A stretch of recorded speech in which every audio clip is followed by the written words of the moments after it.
what is it really? What do you really do? 80% done is better than 100% of nothing. If you've got a choice between clear and clever, just choose clear all the time. Forget the clever. What is the outcome that you really deliver? It's not about you. It's about the people you serve. Today's guest is Ange Dove. Ange helps experienced professionals get clear on the value that they bring, communicate it simply, and become more comfortable being seen and putting themselves out there.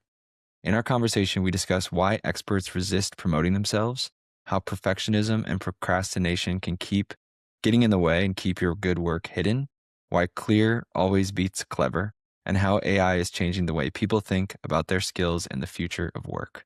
If you get value from this conversation, be sure to subscribe and share it with a friend. And now please enjoy my conversation with Ange Dove. Ange, thank you so much for being here.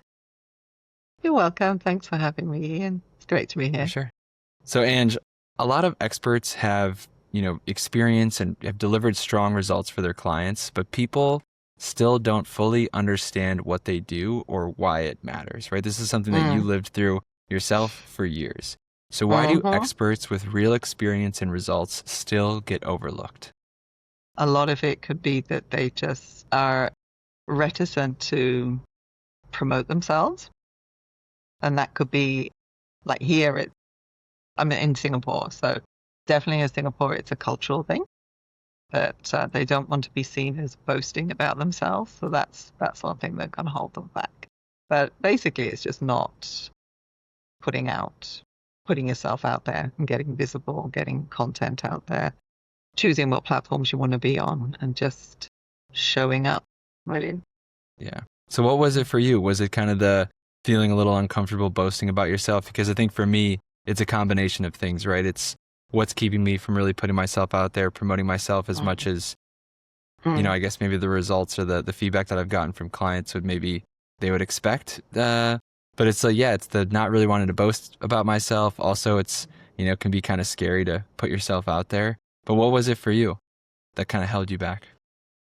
Part of it for me, initially when I first very started my business, was I didn't think I had to, like social media didn't exist when I started my business, right? So I just went the traditional route and just started the business by advertising.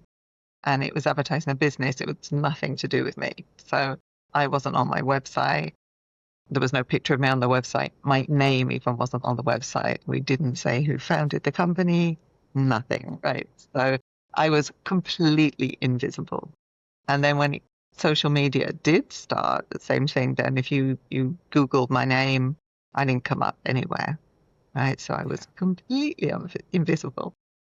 And for me, when social media came, I looked at it as, great, it's social for my friends, it's not for business. So I started off that way.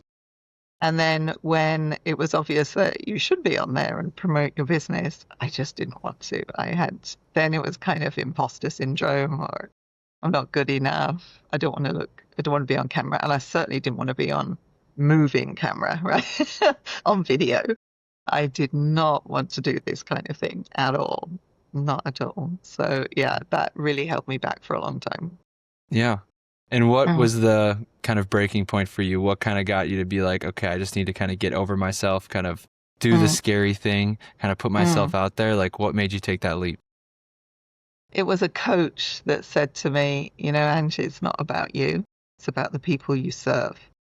And then when I heard that, it was like, oh my God, right? That is, I was looking at it all wrong. I was completely self-involved, I would say, in terms of the way I was looking at things. And it was just hearing this, it's not about you, it's who you serve.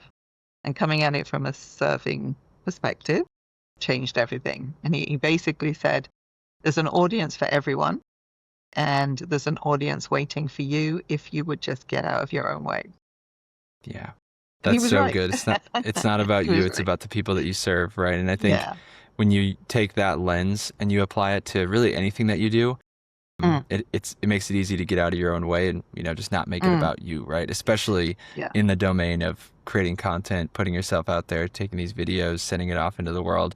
And it's Yeah. really easy to just get so caught up in like not wanting to look bad, being maybe a little Yeah. embarrassed. And it's just like, it's not about me. It's about the people that I'm trying to help, the people I'm trying to provide value to. And I think if you can lead that and use that as like your North Star in most things, both in content and how you lead your business, I think you'll be better off for it. That's right. Yeah. I love it. So with the content creation, right? Like once you did start, did you come out and you were just great at it right away? Oh God, no.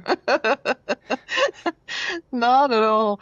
Okay, the way I started with video was because I knew I had to do it, but I was just terrible at it. I had a coach that said to me, "Can you send me a testimonial?" And I said, "Yeah, sure. I'll send you something tonight. I'll write it tonight and I'll send it to you." And he goes, "No, no, no, no, no, no, on video." And I'm like, "No, no, no, no, no." So, but I went and I did it, but it was just like he just wanted a 30-second video, and it took me all afternoon to film this video. Because one, I was such a perfectionist. Everything had to be right. So if I made a mistake, I just stopped and started again. And I stopped and started again so many times. And then by the time I got it right was like the whole afternoon had gone, and then the lighting had changed, and I have to start again and find somewhere else to record it. So, and then the more I recorded, the more flustered I got because this isn't happening. This isn't happening. So that's how bad I was at the beginning, right? And then I realized that I had to do it because if I was going to run a coaching business and do courses and things like that, I had to get on camera.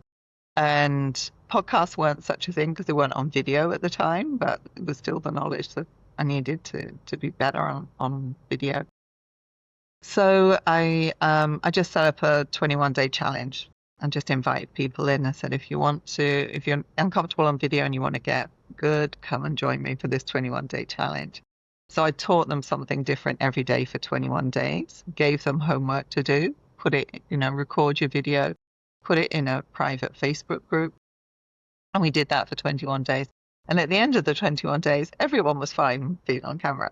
So it was just practice, getting comfortable with the unknown or the uncomfortable, and then working your way through it until it just didn't become an issue anymore. So that's what I did.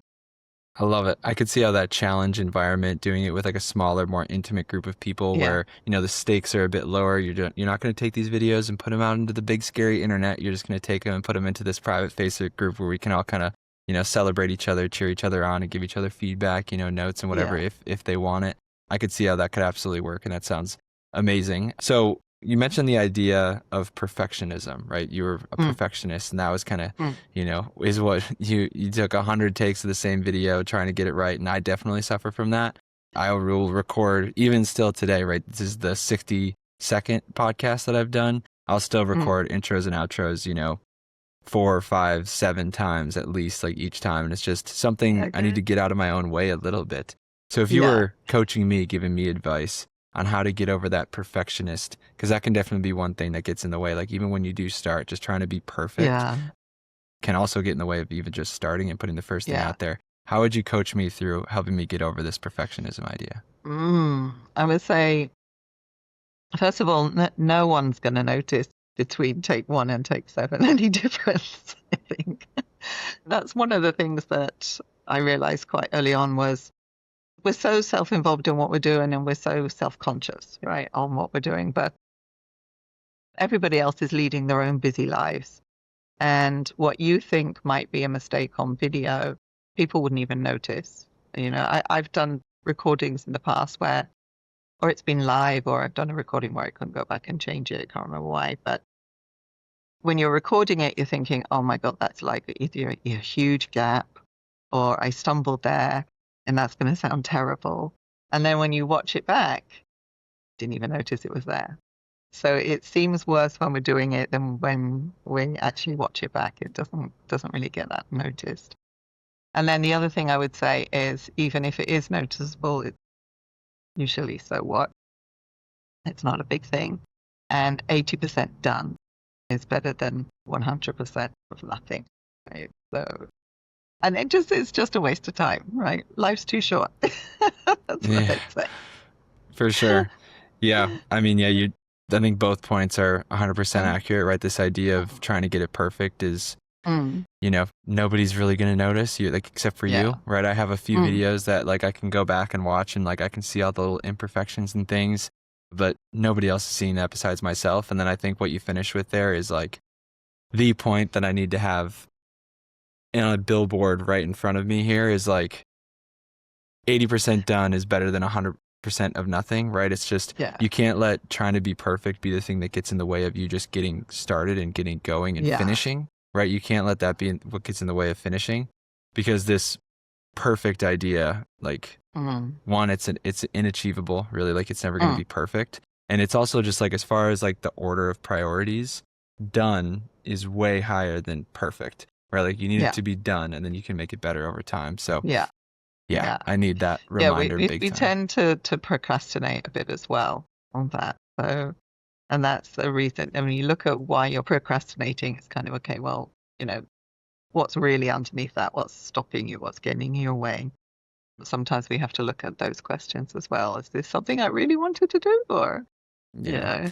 What yeah. else have you found with the idea when you've investigated procrastination further? Because as I've started to do that more recently, trying to be more intentional, because I've had conversations with experts that help people kind of get through procrastination, it's made me think Mm, about the idea a bit more critically. Like some of my ideas, like we had Adam Talove on, and he brought up this idea that procrastination is more of an emotional regulation problem than it is like a yeah. lack of discipline.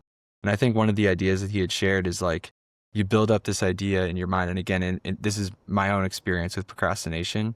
If I don't feel like I'm going to be good at the thing, like I don't know how to do it really well and Mm, be almost mm, perfect at it, it's like there's mm, so much more resistance to the thing, because it's like, yeah. I don't want to go in and be bad at this thing. Is that one that you've noticed yourself with Yeah. procrastination, and there are other That's things?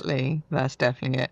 And like for me as well, when I was running my copywriting agency, it doesn't happen so much now, but when I was running my copywriting agency and I had a big project to do, and it's like, maybe it's a difficult subject, I'm not familiar with personally, but I have to get to know it. So there's a lot of time to invest in it and lots of things to sort of sort out and juggle and understand and research. In those days when I had projects like that, and there's a deadline to them, right? So I'm definitely very deadline driven. And there's a deadline to them, and I'll think, oh yeah, I've still got time, I've still got time, I've still got time. And then until the point where you know that if you don't do it now, it's not going to get done by the deadline. So and then I would do everything except sit down and do this project. I would go and clean the house. Yeah. So, which is not something I like to do, but obviously I prefer to clean the house rather than do this project. So I find now that if I just do things in steps and just say, right, I'm just going to do this for 5 minutes, I'm just going to make a start for 5 minutes and do a tiny bit and then see how I go. And then usually I find that once I start, I'm off and I don't then get up until it's finished. And it's not 5 minutes, then it will go on until, okay, I finished it. Nice. Yeah, That's thank how you for I sharing that. I definitely still have a long way to go in my journey, and kind of, I don't know if procrastination is one of those things that's ever overcome. I think it's just one of those things you kind of live with, and everybody experiences it in a different way and finds their in a own different antidote way. to it. Yeah. So I'm still working to kind of figure out what that is for me, because, one of the Mm, hardest things about being an entrepreneur is that there's nobody above you that's giving you like hard deadlines, telling you what you need to do. It needs to be done by this day. Sure, like once you start engaging with clients and you bring business mm, in, like, yeah, then those clients create pressure and like deadlines for you to yeah. get certain things done at a certain time. Mm, But then when it comes to doing the work to improve the business, right, make things better, mm, right, improve the sales deck, or mm. whatever, there's no deadlines. There's nobody reinforcing There's those no one deadlines making on, you do it. Yeah. yeah, except for Yeah. you. So Yeah. it's just one of those things you kind of have to battle with and learn to work with and work through over time. Mm. One thing I'd say on that would be to get somebody that holds you accountable. So even if you Right. don't actually put a real deadline as such, if you tell somebody I'm going to do this, and just remind me that I've got to do this, just ask Yeah. me next week, have I done it, kind of thing. At least then you've got somebody to hold you accountable. Yeah, that's smart. I definitely need to do that, because I feel like that has been one of those pieces that have been missing, is just, that idea, the mentor, the coach in my life that I check in with regularly. And it's, it's Mm, hard. Like when you start a new business, like you don't really have any money to like pay a mm, coach. mm, But it doesn't have to be somebody that you pay. Like I kind of understand this idea, but then it's almost, again, like an internal battle. It's like, who do I ask? Do I just ask like a friend? Like that feels kind of weird, Yeah. but I think if they're a friend, they'd be more than willing to help with that. So I Yeah. But a appreciate that. friend who won't let you off the hook. That's the Yeah, thing. right. Exactly. Yeah, 100%. So you talked about you having a copywriting agency, and I think copywriting is one of those skills that's just a meta skill that if you can get good at copywriting, and my definition or understanding of copywriting, it's like persuasive words, right? It's persuasive Yeah. writing is copywriting. So Mm. one of those things that even in the age of AI is still, I would take like the best copywriter in the world over AI still any day, Yeah. right? Like it's one of those skills that takes a while to learn. So for the people that are Yeah. listening, including myself, who are early on in Mm. their understanding of copywriting, what are some of Mm. those like core basic principles of copywriting that you could tell a beginner to help them kind of Right. get started with that skill? Whoa. Okay, that's a big question. I think, yeah, one of the things about copywriting is, as you say, it's one of the most important skills you could learn as a business owner, right? Not just, you don't have to be a copywriter as a job, but you have to know about copywriting for your business because it's so critical to everything in your business, really.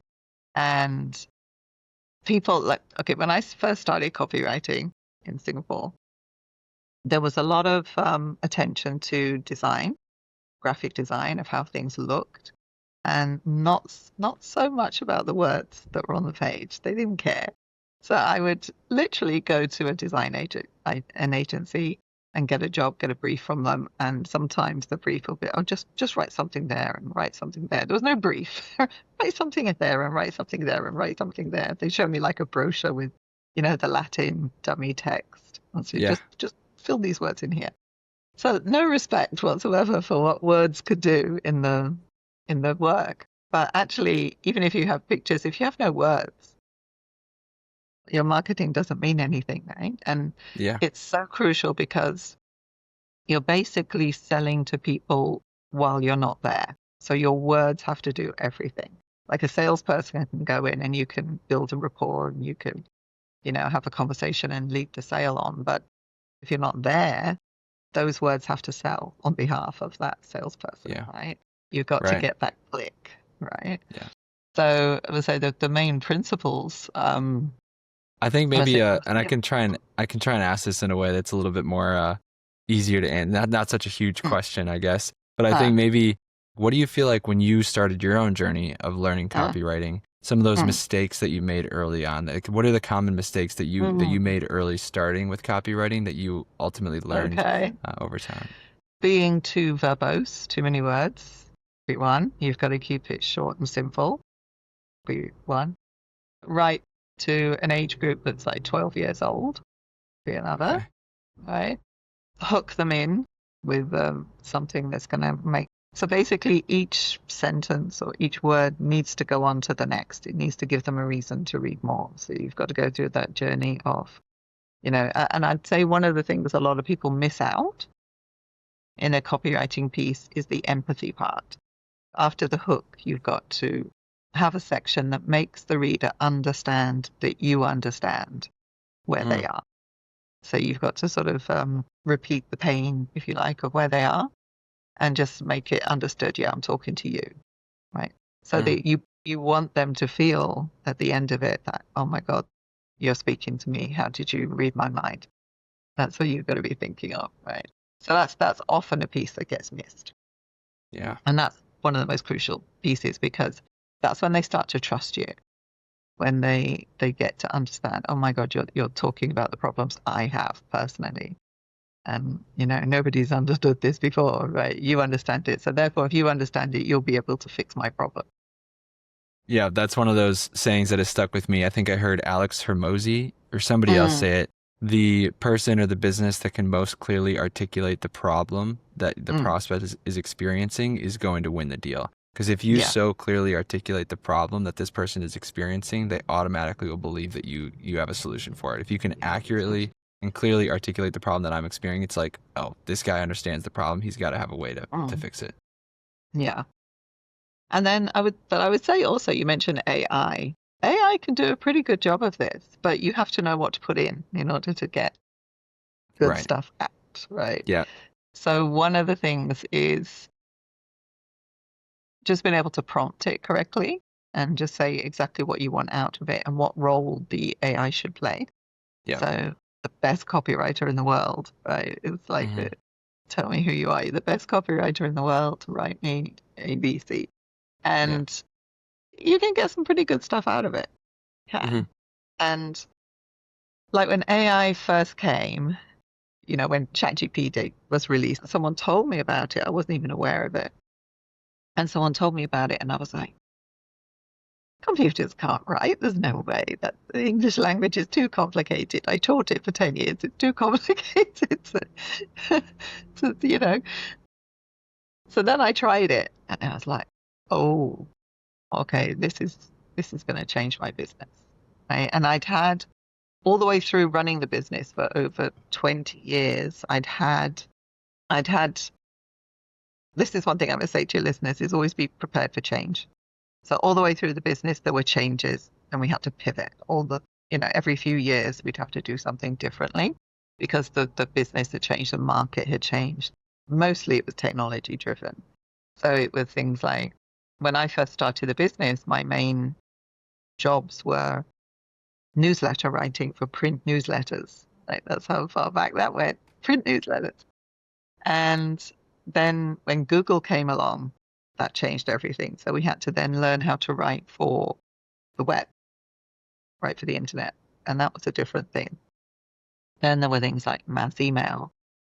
You have to write for that and all that kind of stuff. So it was different things at different times that changed what we were doing. And then you had to learn new skills to adapt, right? So being able to adapt is crucial in business, or else your business won't be around for very long.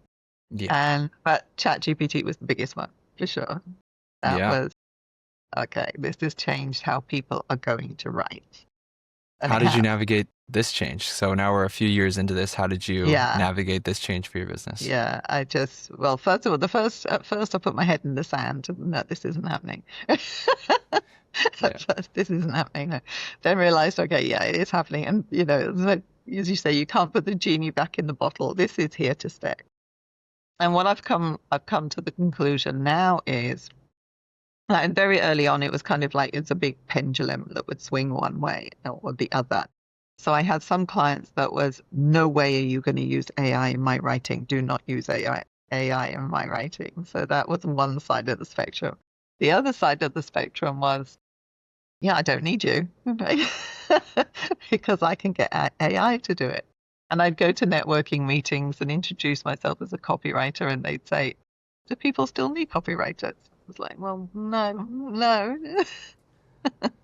So, but I think that it's coming back now towards the middle, where people are starting to realize that AI can do the big bulk of it, right? And it's great for productivity. It's great for idea generation and for the writing and summarizing and all that kind of stuff is really good. But you still need, as they say, a human in the loop. You need somebody that's there at the beginning and there at the end, right? To actually tidy it out, make sure it's what you want when you get the output. Is it actually what you want? And I think that's where sometimes as well a copywriter is important in terms of, like, I had a client who came to me and he said, okay, I just need you to tidy this up. I've run it through AI and it's for my website, and I just need you to just edit it, right? So I quoted him an editing fee instead of a copywriting fee. And then when I looked at the work that he sent me, I'm like, no, this is terrible. Yeah. So with some clients, they don't know what they don't know. So he didn't know enough about copywriting to know, okay, this should not be this way. So if you're in that bucket, then you need a copywriter, because it doesn't matter what AI does for you. If you didn't give it the right instructions in the first place, you're not going to get anything half decent out of it. Right. So you still need the skill of a copywriter and to know what copywriting is in order to get something good out of it.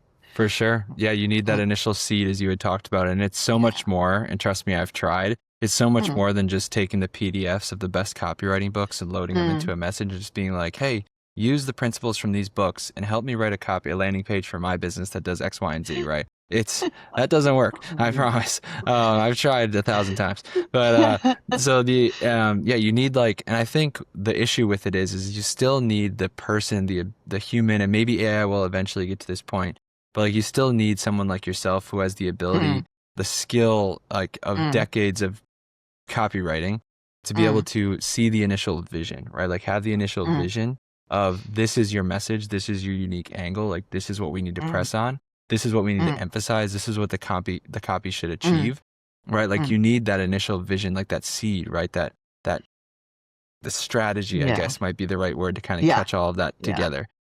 And then once you have that strategy, that initial seed, that vision, then you can have the AI kind of help with the nuts and bolts of actually generating the words that will kind of fill in and fit within that larger strategy for that business. So I think that uniquely human, it's your skill, your ability, your differentiator, your value as a copywriter. If there's any other copywriters listening, or if there's anybody else who's, an expert who feels like their work is being just completely automated or replaced by artificial intelligence, is there's still a ton of value for the person who has the ability to plant the right seeds and give those seeds into AI to that AI can kind of build off of, right? Or grow from, I guess, if we want to continue that analogy. So I guess if we were to dig into that and explore that a little bit more, when you're approaching a new client, working with a new client, and you're working to kind of build out that initial vision or that understanding of what their message should be, what does that process look like?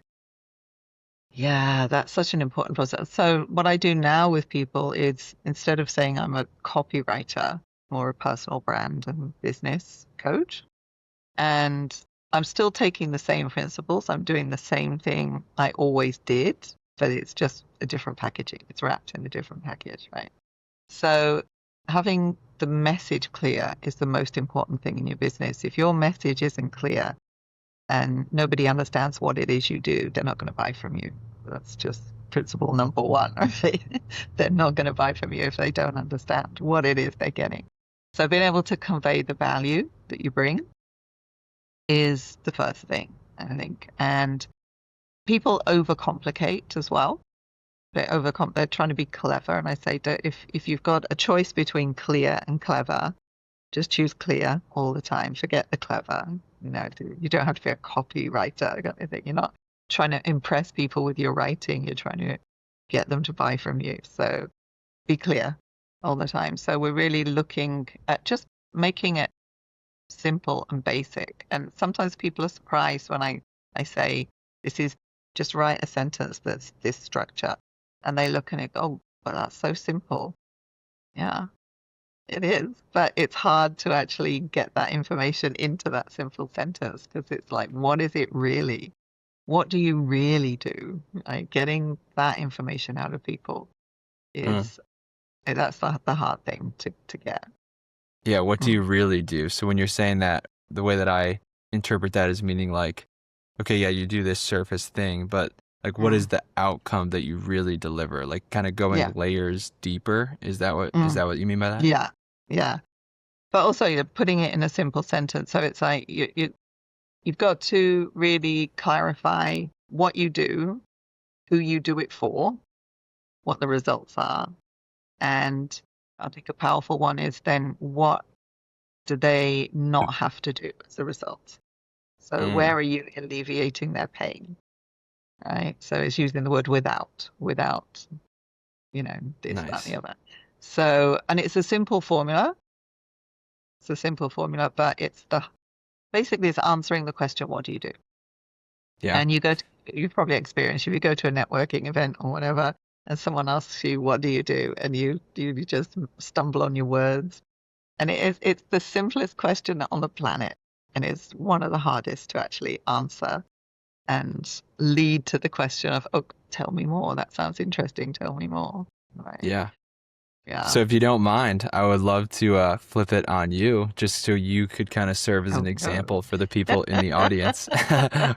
If you're open to it, I think, because I totally agree, finding the right way to answer. I mean, there is no right way, right? That's just my perfectionist brain back there thinking, but answering the question of what do you do Yeah. is important, right? Is that first kind of initial hook, both in person, and it's also your answer to that question should be like the headline of your website and like kind of the main Yeah. message that you lead in your content.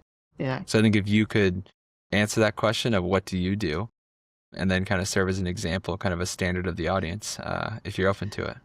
Okay, well, I've just changed mine. So, and that's another thing as well, is everything that you plan is not set in stone. You can change things.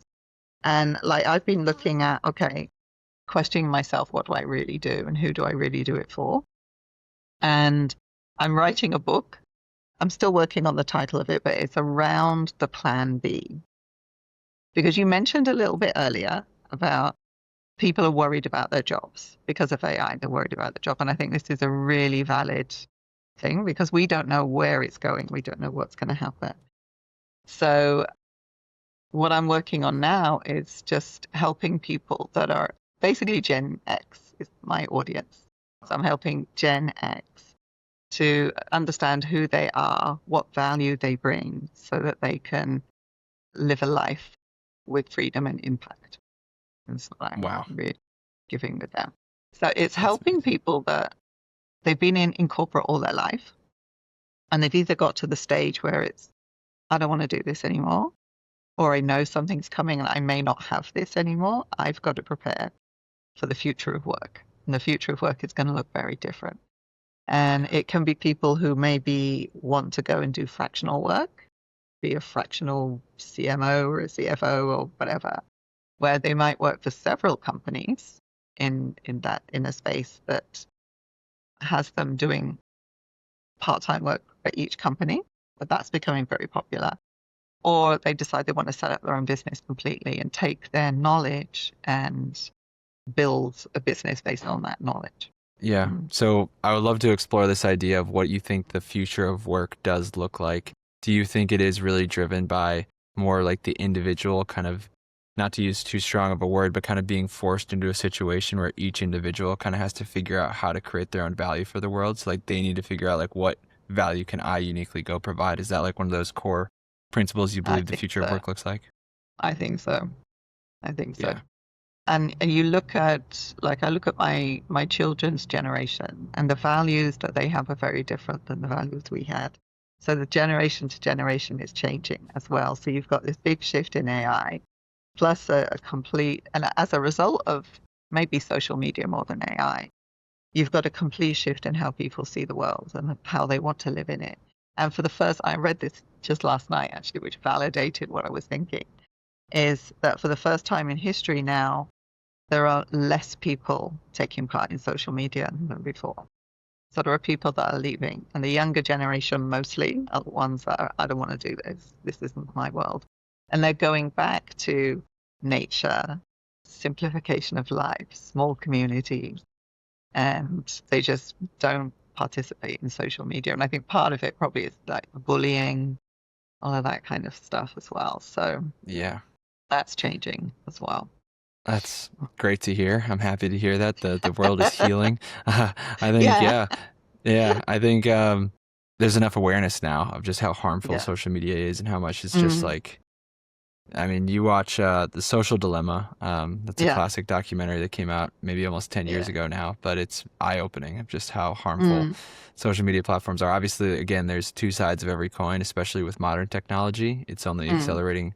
The two sides of the spectrum are only getting wider and wider apart with all the Mm. technology that we're creating today. But yeah, social media Mm. has its upsides, right? But it also can be very harmful in a lot of ways. But I would 100% agree with you. And this is an idea and a point that the listeners will recognize from me bringing up all the time, but it's something that I'm just really excited about, is this idea, like the optimistic side of me. Obviously, this whole disruption and people losing their jobs and kind of being forced into this situation is going to be hard and difficult and challenging for a lot of people. But the optimistic side of me is excited about the idea of more people kind of being almost kind of forced into a situation where they have to figure out how to create their own value for the world.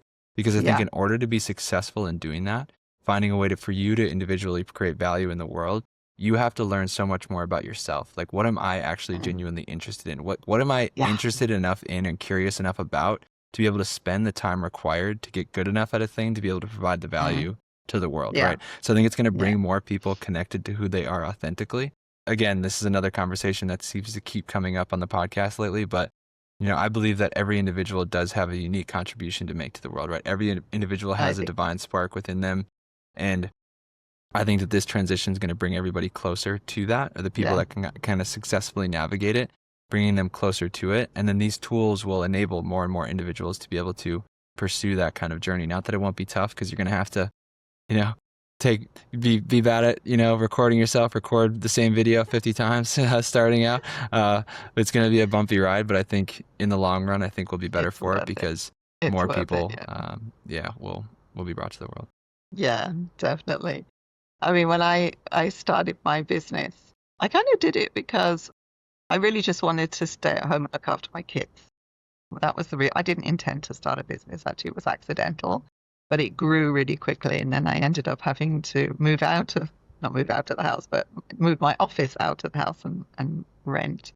And I ended up with a traditional business, but I would never go back to being employed. I think once you've tasted it, you don't want to go back, right? It Yeah. just gives you the freedom of choice.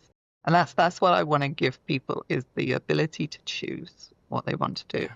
And I think when you're in a career, a lot of the time, you're living your life on autopilot.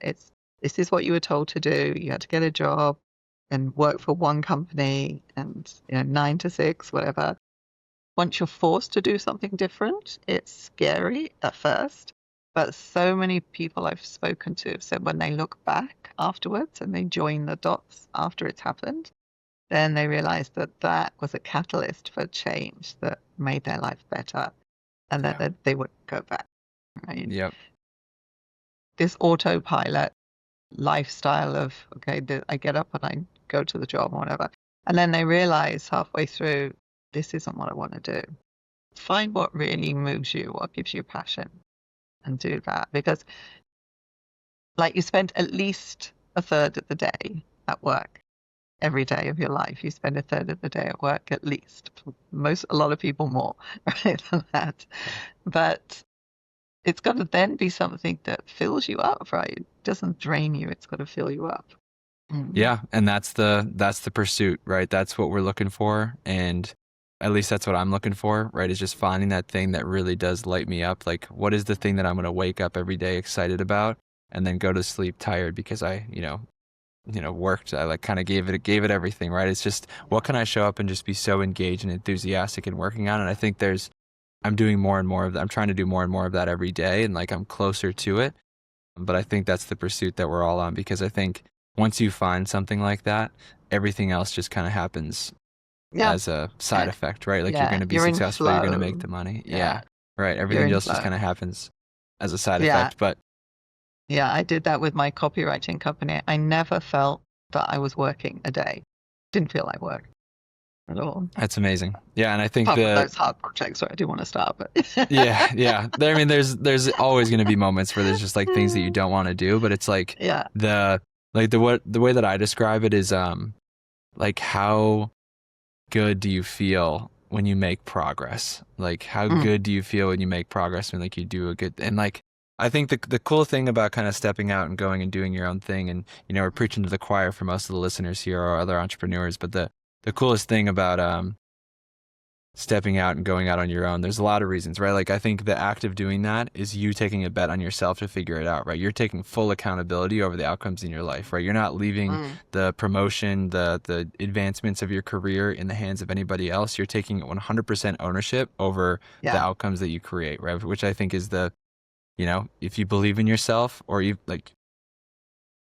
taking this action is the biggest bet you can make on yourself to go and figure it out, right? And go find the thing and create value for the world and make progress. And then it's up to you, right? Another great quote, I think also from Alex Hormozi, is entrepreneurship is just personal development wrapped in capitalism, right? So once you take this bet on yourself, go out and step out on your own, right? As you get better, as you grow as an individual, your business will grow, right? And you'll be able to move as quickly as you want to move, and as quickly as you can move. But yeah, I'm excited about this. We could talk forever about, the exciting future that we can create. Obviously, it's up to us to go and do it. And it's up to people like yourself, who's writing a book like you are, to kind of inform and kind of make people aware and kind of help them through this journey. Because it's It's bumpy, it's scary, and if there's people here to support, I would love to, Mm, obviously be involved in that too. But yeah. anyways, Ange, thank you so Uh, much for the time. I have one final question for you. go. But before we Yep. get to that, how can people find you? They can go to my website, angedove.com. And I have a little quiz on there actually they can take if they want to just find out where the gaps are in what you're building and take the quiz and it'll give you a report. Amazing. Cool. We'll have the links to both of those in the description. I'm curious to take Mhm. that quiz, so I'm definitely going to pop off here and take that right away. Ah! But Ange, again, thank you so much for the time. My final question for you is a recurring question that I ask every guest.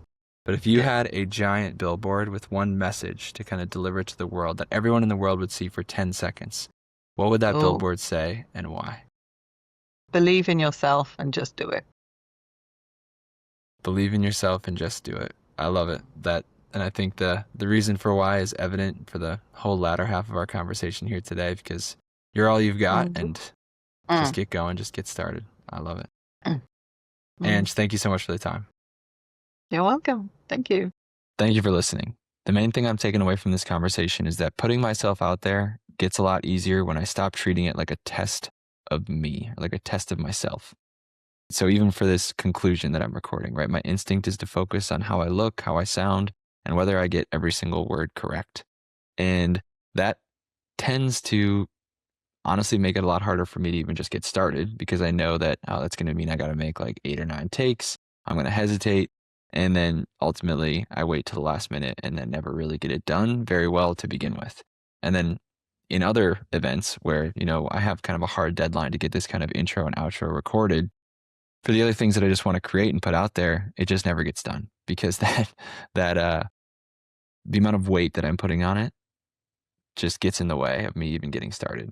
Right. So Ange's point helped me to kind of get over that with helping to ask myself just a better question, like, who does this information help? Right. Focusing on helping the person that I'm creating this for. And then that shifts the focus, right? The small mistakes matter a whole lot less. The imperfect sentences matter a whole lot less. And the work, instead of being a test of me, just focusing on how this could help someone. So I still want to try and be thoughtful and clear, but I don't need to protect myself in every awkward moment before I put it out. My responsibility is to make the idea useful, say it as clearly as I can, and give the right person a chance to find it. So thank you, Ange, for that. If you want to get connected with Ange Dove, you can find her website and personal brand quiz in the description of this episode. And if you're on a coaching program or you're an author and you want to make it easier for your audience to engage with your ideas and get value from your content, download the free Program Execution System Toolkit in the description. It'll show you how to install what I call execution infrastructure so clients can actually follow through and get the results from your ideas. Thank you for listening, and I'll see you in the next one.